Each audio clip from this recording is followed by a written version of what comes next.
Even the final game of 2022, what were your reflections? First and foremost, I think it's a real positive result for us. To come here, it stops the results away from home, the losing streak we were on.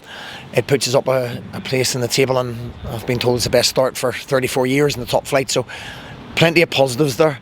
A frustrating 30 minutes. When we went down, they went down to 10 men, 11v10. We didn't move the ball quick enough, and ultimately, overall, I thought maybe there was 5 or 6 of us that weren't at the top of our game. And if you do that, you rarely win football matches with that many people not quite at their best. But the boys dug in. They came back from a goal down, and I thought we were actually much better when we went to 10 men.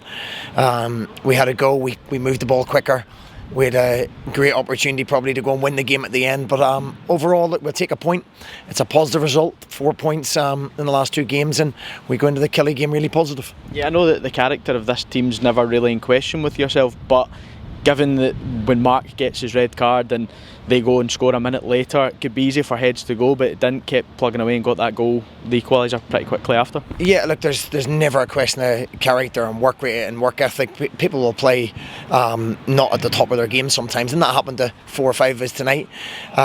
We were trying to get Mark off the pitch. We were actually just trying to sort set plays out because he made a couple of fouls, and we made that decision on Saturday with Ethan Irham, which was a good one.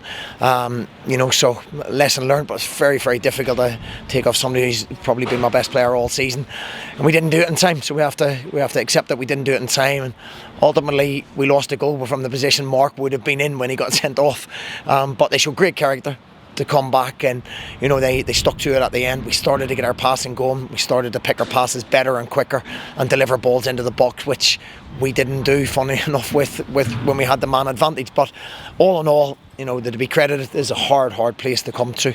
Livingston have got a very good home record, so credit to the boys for digging in, credit to the fans that came out in this evening as well, and we go in with 4 points, and as I say, an absolutely brilliant start to the season. Yeah, 4 unbeaten going into the new year, sitting in 5th place as well. How do you reflect on that first start to the season?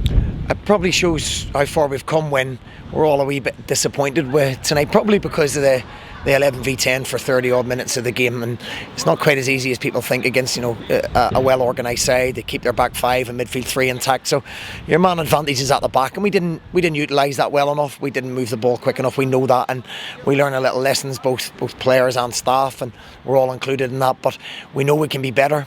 Yet we're really happy with our start at 5th position and 4 points from the last 2 games, and we go confident into the Kilmarnock game. And as you mentioned earlier on, best start in the top flight after this point in 34 years. How pleasing has it been to see that progress being made? Yeah, it's been we've taken our time to build the squad. We didn't hit the ground running when we came in, but we've got players in. We've created assets at the football club, and we've got a group of boys that run and sweat for each other and give absolutely everything. So there can never be any questions asked to them, for any kind of work rate or effort. Sometimes we can have better quality. We know that. I can make better decisions. Everybody can do better, and we'll ultimately keep pushing and pushing. That we push each other to get those fine percentages to continue to have a good season. Stephen, thanks very much for your time. Thank you.